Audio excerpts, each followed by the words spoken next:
Hello, I am Alison and I am absolutely thrilled to welcome you to the very first episode of Sentience, Conversations about Lives Being Lived. Each episode, I will welcome a new guest to talk about life, and more specifically, about their journey, their dreams, ambitions, how they began, and what brought them to today. I created this show as an opportunity for individuals to look at their lives, see their inherent gifts, providing a platform to tell the stories that often go untold, residing within, sometimes for entire lifetimes, never seeing the light of day. Those stories are a part of you, and they need to be heard. After many years of working on my own life and evaluating what lies within, it became very clear that all of those stories that may seem like fleeting thoughts or memories are actually all vital elements of our biographies that create the layers.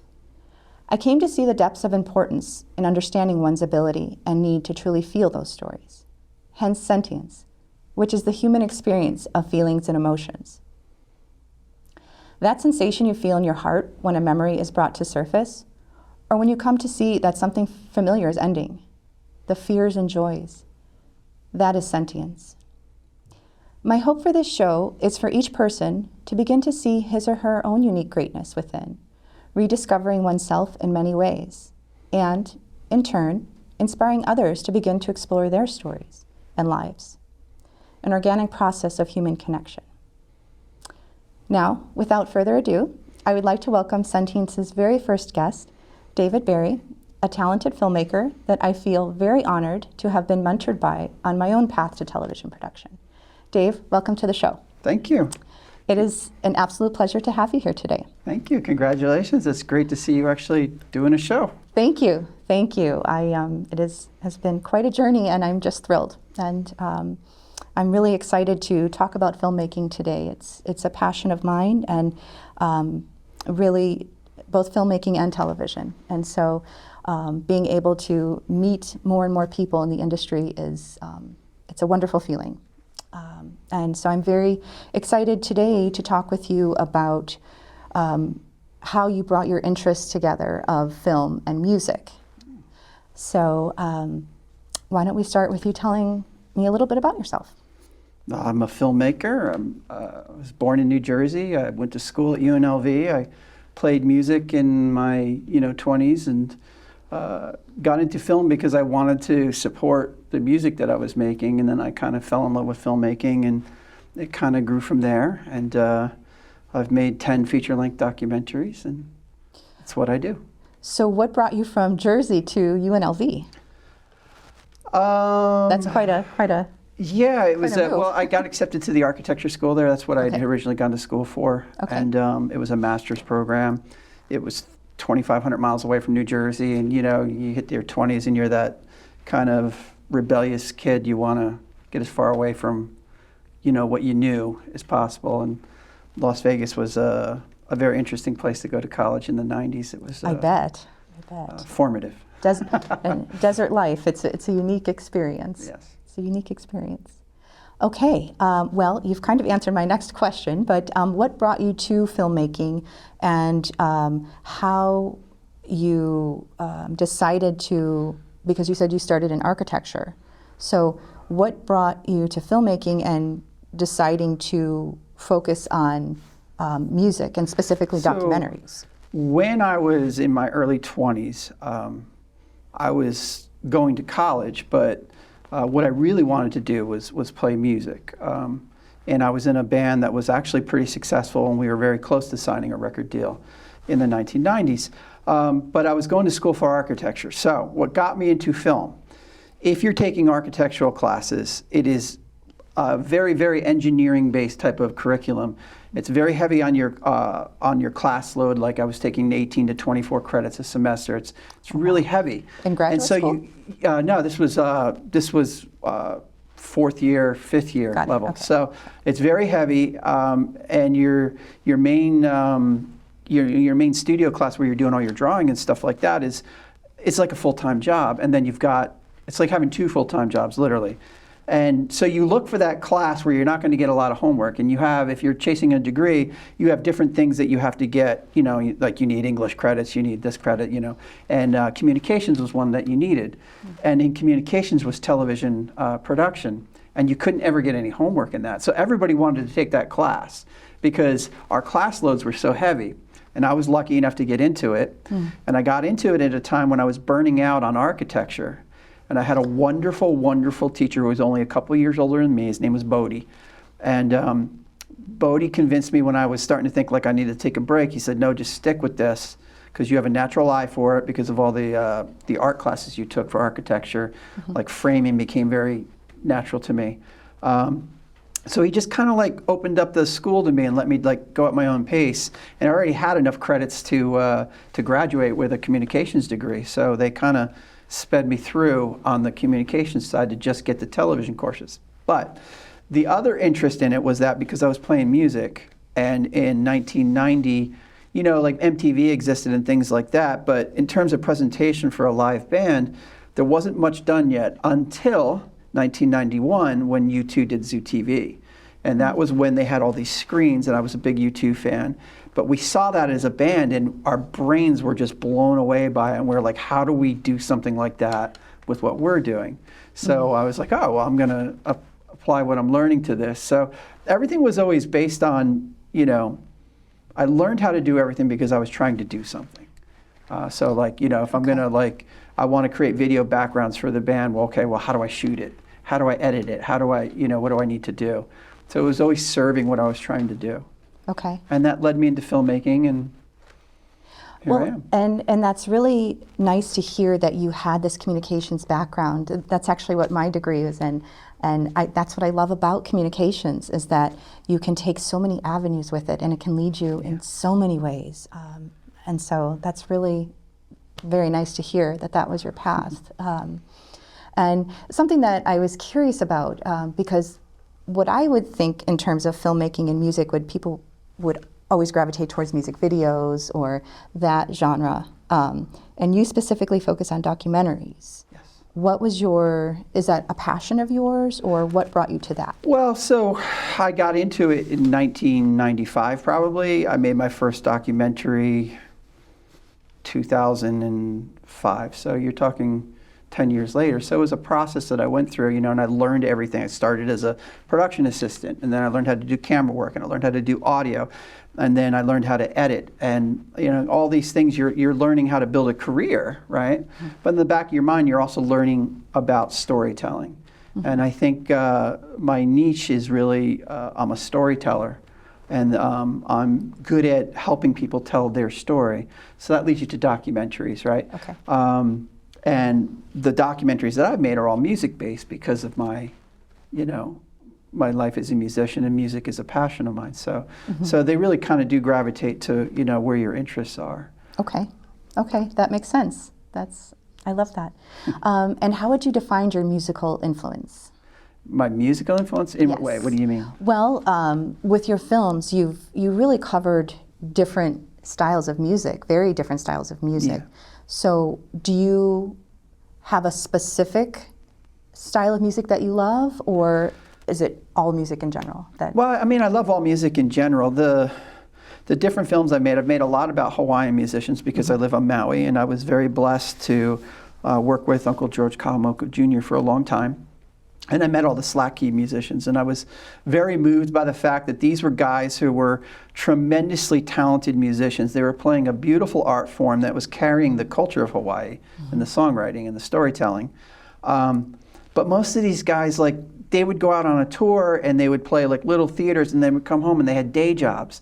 So they were professional level musicians, but they couldn't really support themselves just playing their music. And that was really, it was sad to me. So the idea of helping them to tell their stories became very important because we started with George's, and we'll get into that eventually, but it was all about having them tell their stories in their own words. We didn't want it to be like a biography that somebody was telling their story later on. We wanted them to tell their stories. So I guess the answer to your question is that it comes from, because I've written songs, it comes from a songwriter's perspective, in that or I've performed music, it comes from a performer's perspective, in that I think there's a story to be told there, and you want to tell that story, and I enjoy telling that story. I love that. I love that perspective that, as a songwriter, seeing that story within and taking it to a whole other level, bringing it to life outside of the words. That's really beautiful. Well, it's, in documentaries, all filmmaking is really telling a story, and in documentaries, it's telling a story through answering questions, really, right? And so if you think about, what you learn in any journalism or writing essays, even in English, there's the 5 questions, the 5 W's, who, what, when, where, why, and how, or those are the questions, right? So if you think about a documentary, who, what, when, and where, those are easy to answer, right? That's biographical information. The why and how is where it gets interesting, and that's where the story is. Why did they do what they did? How did it happen, right? That's where the story lies, and that's what I'm interested in. Okay, I love that. I love that. Thank you, Dave. When you're starting a new project, what scares you about filmmaking and what brings you joys? What scares me about it? Every time I take on a new project and I think about what I'm going to have to go through to do it, and you're like, oh, not this again, right? But you just can't help it. The joys, I think I'm a very good interviewer. I think I'm very good at helping people tell their story. I firmly believe that anytime you ask somebody to do an interview, if they agree to it, they already kind of know what they want to say, all right? They know what they want to communicate, and it's your job to make them forget that all this stuff is here, and just get them into a conversation, and I'm good at that. And I take great joy in seeing that emotion come out of them when, they have that aha moment when they let the guard down and the story starts to really come out. That's just a wonderful moment. And it starts flowing. Yes. Okay. Well, you, as you mentioned, have made 10 feature-length documentaries thus far. That is incredibly impressive, by the way.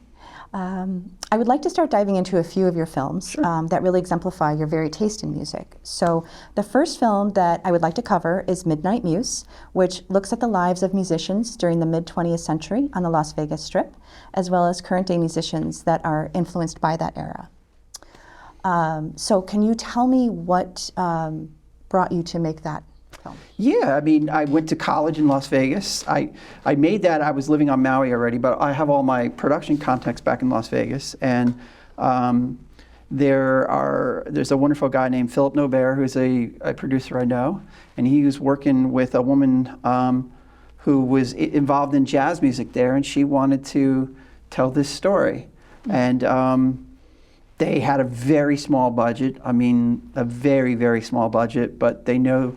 Philip said, I know this guy who's passionate about music, and he's a storyteller, and I think that he'll do this. So they lined up the musicians, and the idea was to tell the story of what happened in Las Vegas to musicians, because a lot of people don't realize, they think of Las Vegas, you think of like glitzy shows, right? And in the heyday of Las Vegas, they did have glitzy shows, and all the big stars played there. But every hotel had a full 30-piece orchestra of professional musicians working. That's incredible.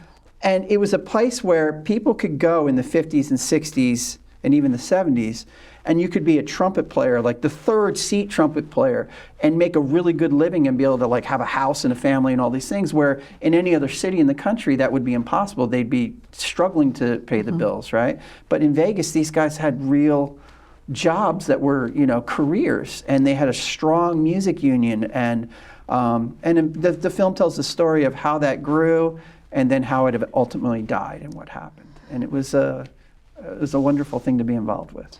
Well, I absolutely loved it. I have somewhat of a love affair with that era. And perhaps I romanticize it a bit in my mind of what it was, but not to say that modern day Las Vegas is not wonderful. It's fun, and I still enjoy going to Las Vegas, but I really love imagining what that time was. And sure, it had its problems, but it also had this magnificent presence for the entertainment industry. Frank Sinatra, Elvis, Sammy Davis Jr., Dean Martin. My goodness, these performers that was the the headlining show, and the idea of big band and orchestra, and well, I guess in about the 1970s it started to die. Yeah, by the end of the 70s. And it's and seeing, in your film, the musicians who were really inspired by that time, I really love seeing that there's young people who are interested in that genre of music. Yeah. And, where will it go from here? Well, we don't know, but I'm really glad that you made this film because it's a part of American history, and it was kind of this wild, wild west still in that time where people would go out to the west and it was Las Vegas in the middle of the desert and nothing else, and it was kind of this fantasy land. Yeah. And so now it's more about the, big concerts and DJs and that world, and which is fine. But I gravitate towards what was, and I wish I could have experienced it. Yeah, I was really grateful too. The executive producer was Ann Parenti, and she's the one who hired Philip, who then in turn hired me. And Ann is she comes out to Maui about once a year. I usually have lunch with her, and she has an organization called Forgotten Song Music, and that's what she's about, is kind of bringing that era, keeping it alive, and with the next generation of musicians. Now, unfortunately, they don't have the ability to play it on the scale the way it once was, right? Because you don't have the orchestras anymore. But there's a couple shows that actually have full orchestras again.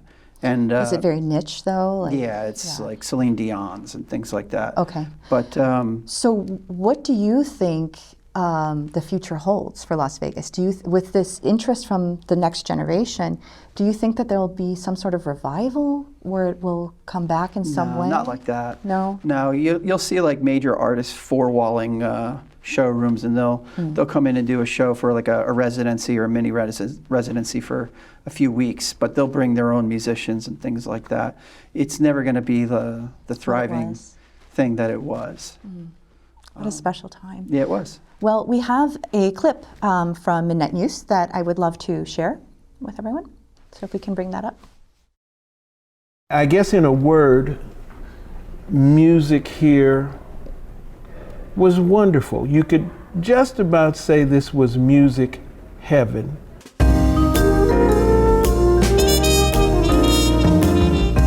Corporations just started coming to town, and that kind of started the new era, good or bad, of Las Vegas. And that was the beginning of tape music in Las Vegas, and so many musicians lost their jobs. I'm actually taking a solo on stage with Frank Sinatra, and I'm right next to him, and he's looking at me, he puts his hands around my shoulder, and I play a solo, he introduces me. It was great. I mean, I'm looking at people standing up, clapping, all that, and I closed on Sunday. Monday morning, I was in the unemployment line. I know that it affected the musicians tremendously, and there was a lot of musicians at the time that they gave up and they quit the business. About a half a dozen hotels had band together to basically get rid of live musicians, and they succeeded at that, totally succeeded at that. And through that, the musicians union, we had to sell our building in order to survive. And so that watering hole where the musicians could congregate and network and just hang out, disappeared. Things started right there, yes, to tighten up a little bit, You could see that some of the groups that were working the hotels started working some of the local spots. I went back on the road and I started working with non-union musicians because, you need to work. And in those days, if you work with non-union musicians, you have to pay a penalty or something. So I had to leave the union. One talks about a rebirth. As long as everything is based on money and you get accountants that came from the Howard Hughes era, when Howard Hughes' accountant got into doing his business, it just put a damper on everything. I hate to say this, but when the mob ran things flourished. What I tried not to do was to do work that put those people out of business, because there was a lot of hotels that came to me and wanted to get stuff done to put in music, to replace musicians. I did refuse to do it. The musician strike failed. And in it failing, that orchestra in every hotel died and went to heaven.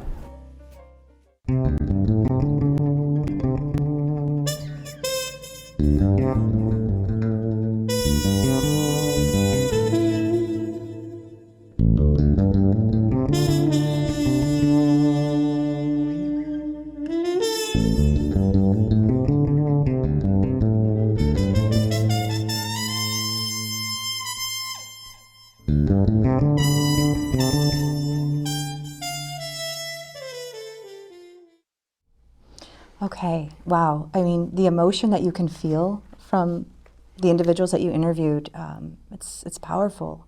And, you know, their stance as an artist and a musician, and what they did and didn't want to have to do. And it's really heartbreaking to see what happened.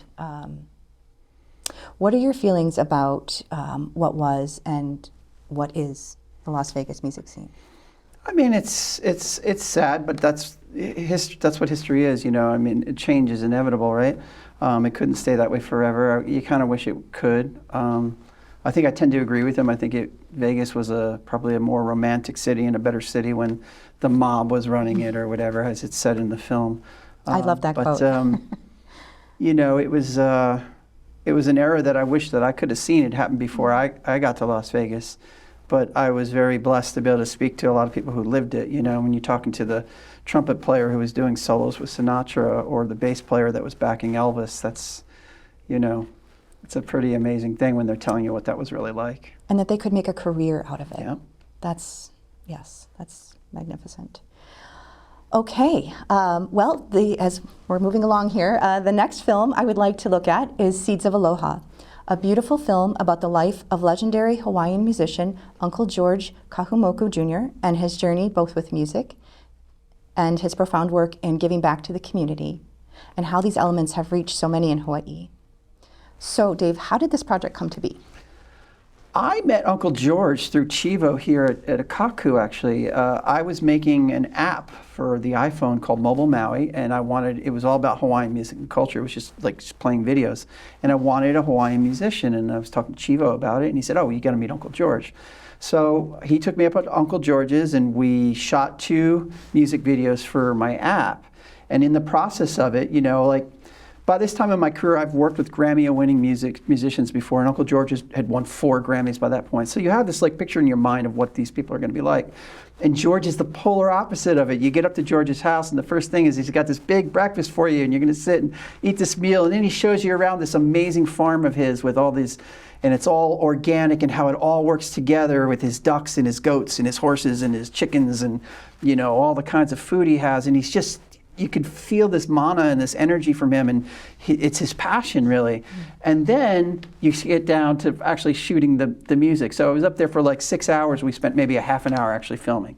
And he comes out and he puts on the guitar and plays these 2 songs beautifully in slack key. And he just kind of became like my Hawaiian dad. Even in my 40s, he began to mentor me, and I used to go up to the farm, and he would teach me about farming and Hawaiian culture, but through working on the farm with him. We did very little music. I would shoot I would film his shows on Wednesdays in Napili. He plays every Wednesday at the Napili Kai. And I think he did that for me just because he wanted it documented, but he also wanted to help support me and help me make a little bit of money. So he'd give me a little bit of money every week, and I'd film his shows. And what happened was, every once in a while, people would want to do a film about George, but they always wanted to focus on his music. And there's so much more to him. Mm. And he would always kind of no. And then his album Valakua was nominated for another Grammy, and he got flooded with a lot of requests. And he said, you know what, by this time I had been filming with him for a couple of years, and he knew I was a filmmaker. And he said, you know what, if anybody's going to tell my story, it should be Dave. Dave, we should do a project together because you know the whole thing. You know that it's farming and teaching and all of this. And so we said, okay, how are we going to make this film? And how do you fund it? That's always the challenge. So we actually funded it through Kickstarter, through crowdfunding. And 350 people supported it. We raised $30,000, and that was enough for me because I can shoot everything and edit everything and do the audio, and it was pretty much a one-man band. And I went out and I interviewed 150 people and George and filmed him all over the place, and and told his story. And it was a tremendous experience. And it's what catapulted me into making all the rest of the films that George and I made. Well, what strikes me in you telling me this story is the title, Seeds of Aloha. And it's, and having watched the film, I really picked up on George's Aloha spirit, and that he planted these seeds for you and to make this film happen. He did. He was, he's an incredible person, somebody that I have a lot of aloha or a lot of love for. He'll always be family to me. And what did it feel like spending time with him and just doing instead of... at first, you're kind of in awe of him because he's George Kawamoko. He really is Hawaii's Renaissance man. If you ever fly any place with him, you can't go through an airport without 50 people stopping him, right? Everybody knows Uncle George. But then when you're spending 3-4 days a week with him, it gets to the point where, he's Uncle George, and we would just spend time on the farm, and he'd be, like I said, that's how he taught, is like with your hands in the dirt with him, planting taro or plants or weeding or doing things, and then the stories would come out and he'd teach you all this stuff. And the music was a very small portion of it, actually.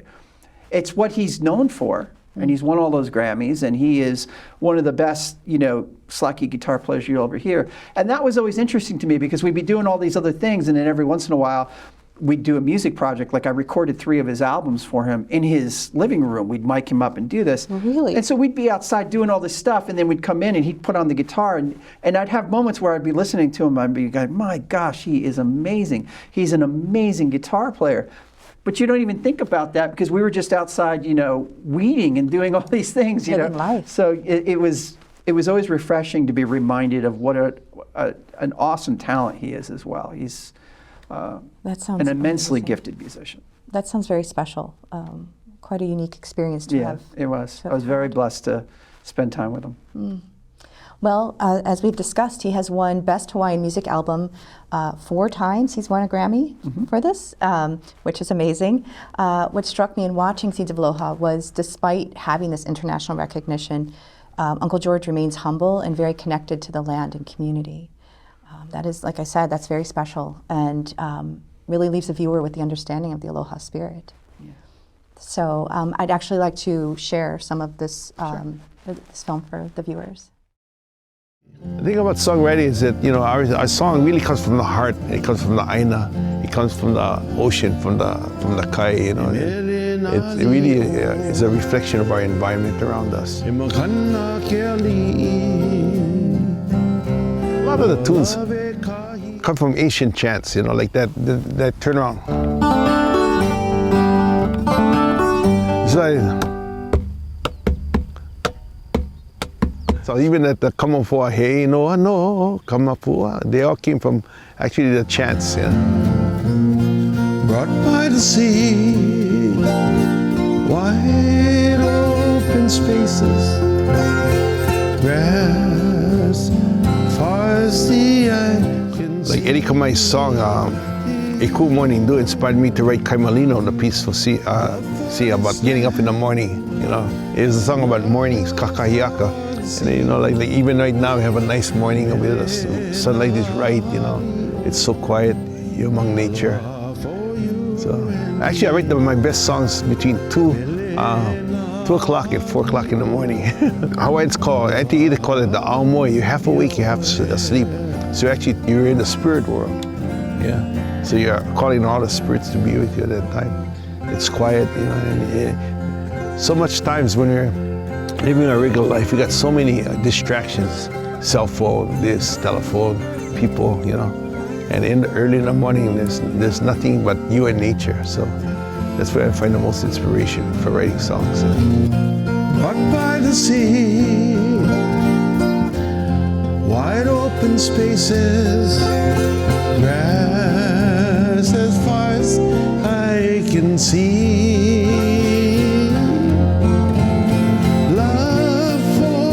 Land, love for the sea, Milenali o, aloha for you and me, Milenali o, aloha for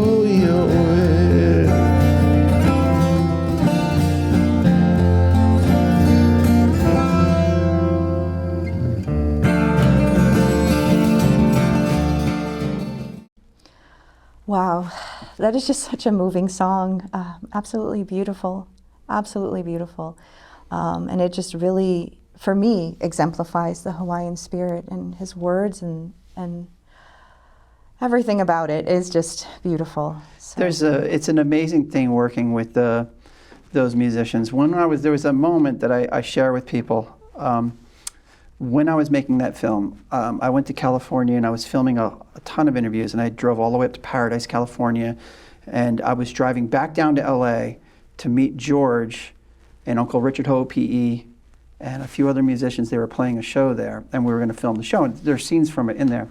And you're dealing with the 405 and all the traffic, and you're just all angsted up. And I get into downtown LA, into the same hotel as them, and I checked in. I got to run up to my room, drop my bags off, and then run downstairs to meet them, to run over to soundcheck. So you're just go, go, go, go, go, go. And what happens is I get all that done, and I get off the elevator, and the doors open, and I hear Uncle Richard Ho P.E. playing the ukulele out in the in the foyer in there, and I can't even see him yet, but I can just hear this beautiful nahi nahi Hawaiian music sound, and I come around the corner, and there he is, just playing, and it's like the temperature in the room changes, and everything melts away, and it brings you right back to, it focuses you on what's really important. And then we left and had a wonderful night filming, but that's what that music is, and it's very, very special music. Yes, oh, that's absolutely beautiful. Thank you, Dave. Thank you for sharing that. Okay, the final film I would like to discuss with you is your most recent project, Dream Out Loud, which explores the relationship between you two and the band's fans around the world. So, what inspired you to pursue making this documentary? Wow. I've been a U2 fan since I was 12 years old, 1982. And I've seen them on pretty much every tour since 1987, so I'm a huge U2 fan. And in 2000, I went to see them play at the Anaheim Pond on what was their Elevation tour. And it was the first time I was ever on the floor for a U2 concert. I was just blown away that I was going to be this close to them. By now I'm in my 30s, and I've been a fan of this band for almost 20 years. And I was standing next to these young kids who were like 16 years old. And it was the first time they were ever seeing U2 play. And they were just so excited they were going to hear Beautiful Day, which was the single off of that album. And they didn't know anything about all the other great songs, With Without You, Sunday Bloody Sunday, Pride, all these things that U2 did throughout the 80s. They had no knowledge of that. But they were just as excited as me because they were going to hear Beautiful Day. And this is in 2000, and I realized at that point that there's a story here to tell. This is becoming generational. So in 2000 is when the seed got planted in my mind to make the film. And it took me 17 years to figure out exactly how are you going to do this? How do you tell a story that big? And when is the right time to tell that story? And in 2017, they announced that they were going to do a 30th anniversary of the Joshua Tree tour. So it was kind of like a retrospective era. Like they were looking backwards, and all of the fans around the world were kind of looking backwards. So I said, okay, this is the right time to do it. I have a very good friend in Las Vegas named Amanda McCune, who was the producer on the film with me, and she was always working with me on, with production companies that I would work with, right? And she happened to be a really big U2 fan as well. So she was like, okay, if you're going to do this, there's no way that I'm going to let you do this without me helping you. And so she helped me produce it. It was really just myself and her, and then there was a guy in England named Philip Chambers who had a big U2 fan group who was instrumental in helping us get it started, and a girl named Gina in North Carolina who was a big U2 fan and big on social media, and she helped get the word out, and so we crowdfunded it, we raised the money, and next thing you know, I was off making another film.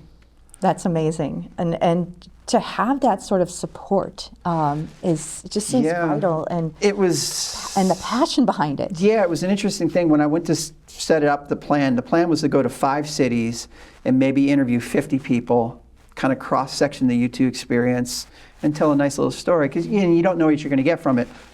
Like all things with U2, it spun way out of control, and I ended up having to go to 25 cities in 5 countries, and I interviewed over 200 people, all on the same budget, which becomes a challenge, because then logistically you're trying to figure out, well, how are you going to do what you thought you were going to do in 5 cities? Now you got to visit all these other places, and it means you're not flying anywhere. So in 6 weeks, I drove 12,000 miles and visited 25 cities to interview all these people, and then went to Europe and everything else too.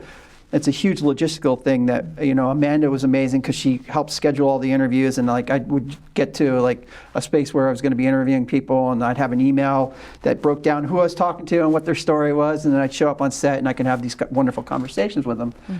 And you don't know what's going to happen when you do something like that. It could just be a nice little, YouTube thing, like a fan zine thing, but it turned into a very emotional movie and something that really talks about how special that band is in that relationship with their fans and what it meant to those people, because how it helped them get through 9/11 or through, cancer or, all these heavy things that we go through in life, and how that music, impacted people.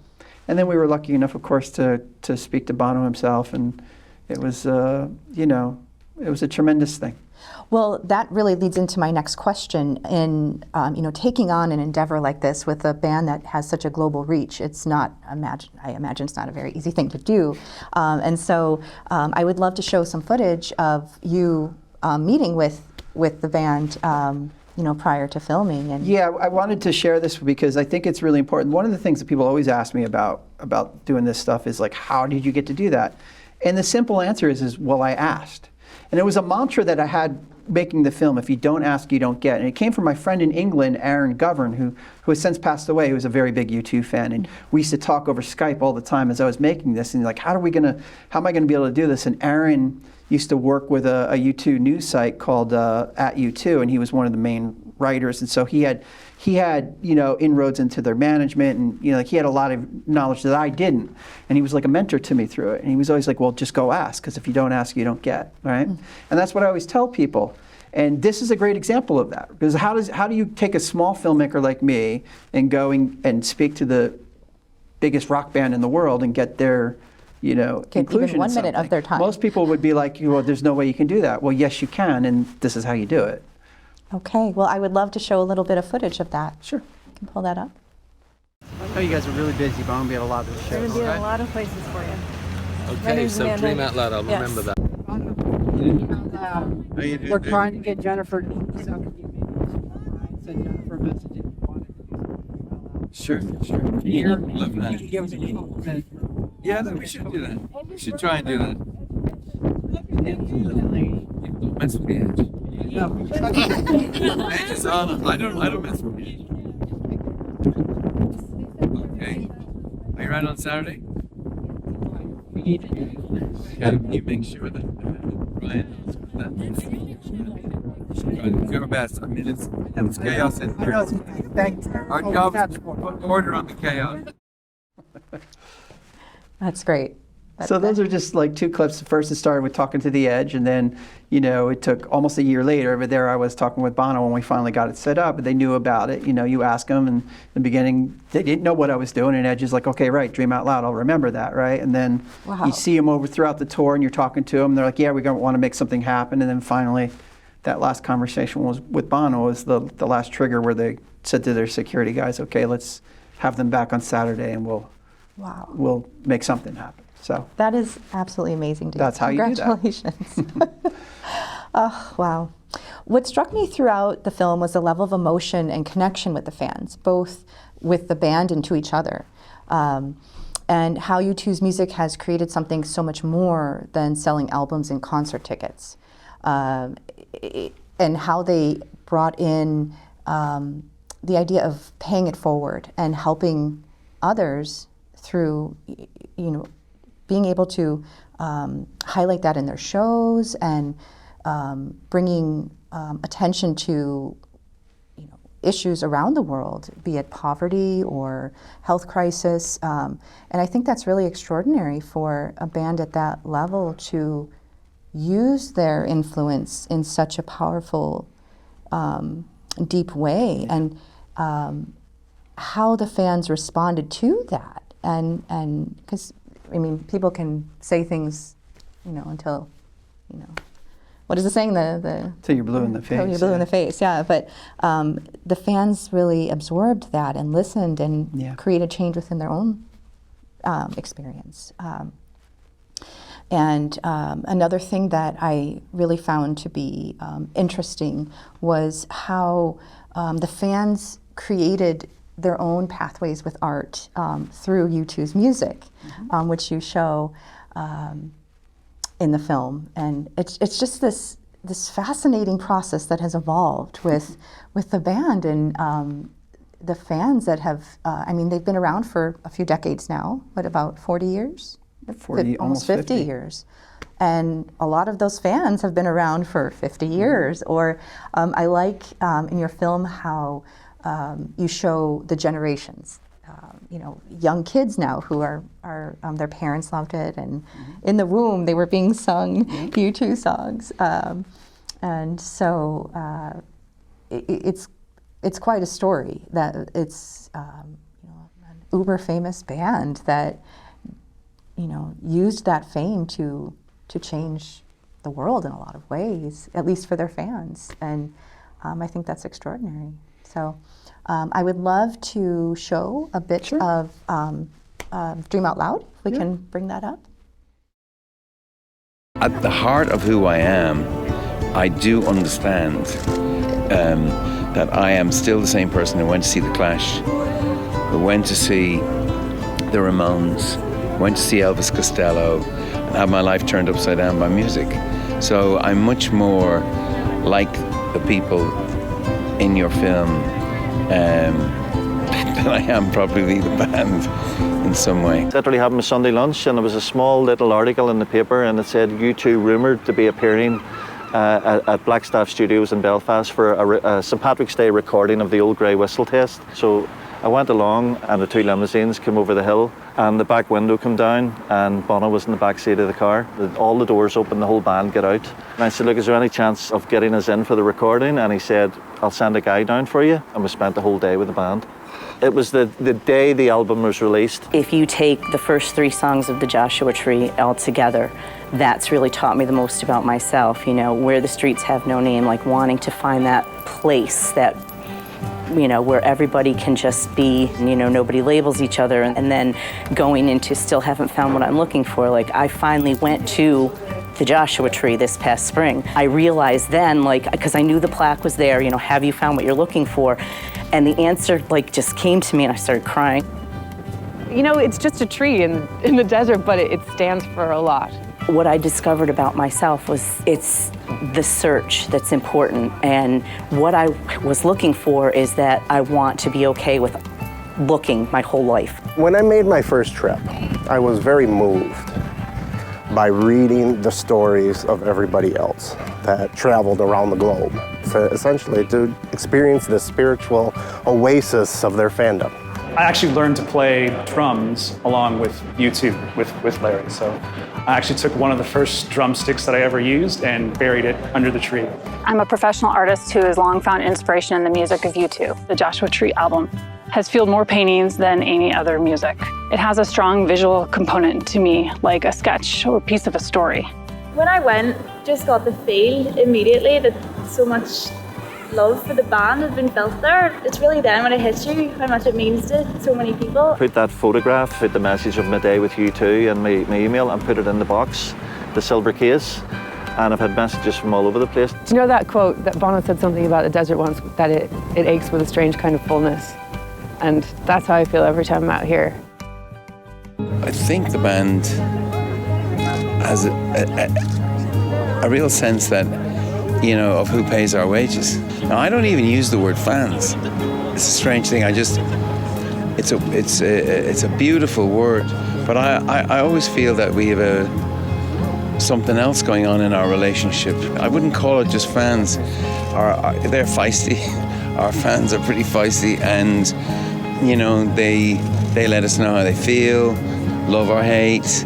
It's not the usual relationship with an audience. I could really feel your passion for U2 in this film, and the music and the fans through every moment of it. I know you're currently seeking distribution with Dream Out Loud. So I wanted to ask you, since you said you fell in love with the band when you were 12 years old, what would you tell your younger self, that 12-year-old boy, where you're at now and with this film and with everything? And in turn, what do you think he would say back to you? He'd probably tell me I didn't know what I was talking about. Because, you know, I was very headstrong when I was 12. Well, I was headstrong all the way through my 30s, too.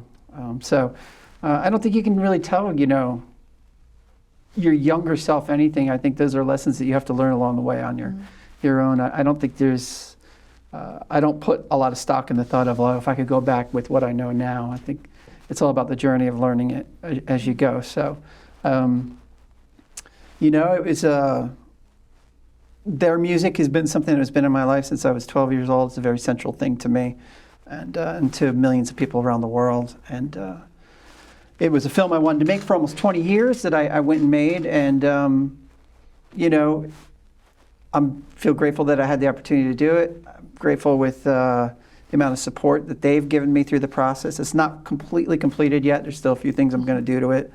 But a project like that is never, ever really done, you know. I've showed it to YouTube fans around the world, and, you know, it's very gratifying because people leave with tears in their eyes and, you know, a lot of hugs and thank you for telling the story you put on the screen, you know, what I want my family to know, or things like that. And those are very, you know, it's heavy, heavy emotional stuff that you kind of almost have to, you know, dislodge yourself from, because otherwise, you know, like, you don't want to feel the weight of carrying that when you're the filmmaker and telling the story. Like, you just want to be the fly in the wall that's telling the story, you know what I mean? Sometimes it's hard if you feel responsible for how those people feel about it, because it's such a heavy connection that they share with it too. I imagine so, being the filmmaker and carrying everything with that. It's not an easy feat at all. So it's very impressive what you do, and the specific stories that you take on, because there is so much emotion in music, and so much you know, power with that for individuals in different ways. Well, it's very rewarding too, because the flip side of that is that, you know, once I knew that there was a really good story there, you know, then it becomes a different kind of responsibility, because now it's almost like a historical piece, right? And that they are an iconic band and they are a piece of music history. And this is the other side of the coin. This is how it all happened and why it all happened, was the impact in these people's lives. And it dawned on me, and I actually got to share this with them. After I finished the first cuts that we were going to show, and we did a few like theater rentals, or like around a tour of theirs. They were doing the experience tour, and so we'd rent out a theater, you know, near a tour stop and show it to fans that were there. And the response was wonderful. And then I got to give them a copy of the film as to where it was, and I was talking with Bono about it when I gave it to him. And I said, you know, it's an interesting thing I've realized with this. This is going to be really good for, you know this story, and I know this story because we've lived it, right? But your grandkids and your great-grandkids, this is going to have a lot of value to, because they'll know that grandpa, or, you know, that you were a famous musician, but they don't know why of it. Your kids do, because they've seen it. But the magnitude, the next generations in your families are not going to know this. And he was blown away by it. He's like, wow, thank you, man. That's amazing. I didn't think about it that way, you know?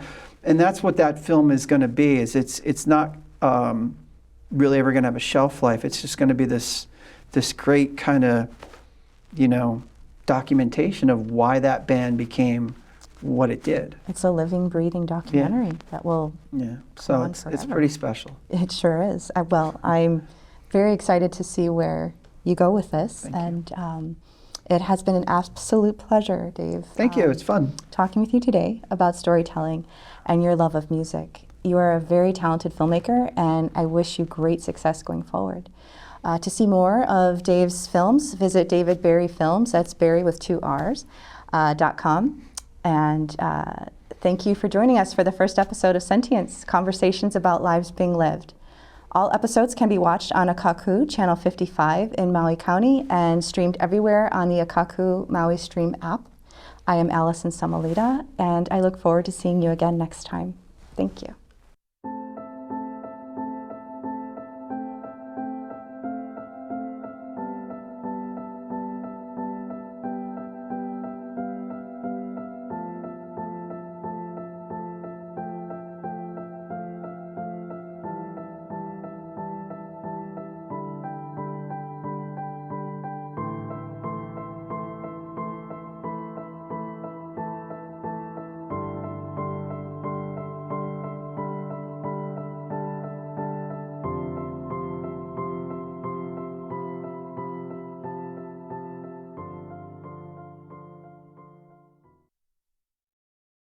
How loud do they dream? If it wasn't for you two, I don't think I would have ever discovered half the things that I've learned about myself. They really do care about their fans and always have. But I kind of expect that from you two, because Look what the fans have done for them. This band just means everything to me. They're my favorite people in the world. The music of U2 has such a special message. To be a fan, you have to be special yourself. I have followed U2 around the world. I was 15 and watching Live Aid, U2 came on and completely lost my mind. My father said afterward, now my little girl went from Barbie to Bono. With or without you, I was 10 years old. I remember that moment. It was amazing. Oh my God. Without knowing a word in English, I already knew what they were saying to me. There's something about the sound of it that just is comforting. I mean, U2 brought me to God. I don't believe in gods, and yet I can understand how somebody would feel in a church at the point of a U2 gig. What I discovered about myself was it's the search that's important, and I want to be okay with looking my whole life. It gets me reflecting and thinking about my own life. How can I make a difference? Does art imitate life or does life imitate art? Their music says, change the world, change yourself. The young of the world who have freedom must protect the unfree. That's the goal. That's what U2 does. If the Beatles had rights on love, because they got there first, then I think U2 can lay claim to hope. Meeting U2 fans and GA line and stuff like that made me come out of my shell. They're people who make me feel normal. As we get together, there's no differences. When you meet a U2 fan, it's almost like, I know you. There's no way in the world we could have met if it hadn't been for the power of their music. It's my family. It's sort of like this revival of conscience and love and kindness disguised as a rock and roll show. It's U2. They're part of me now. In every major and minor thing in my life, every step, their music has been there. This band has touched everybody's lives so deeply. Now, I don't even use the word fans. I always feel that we have something else going on in our relationship.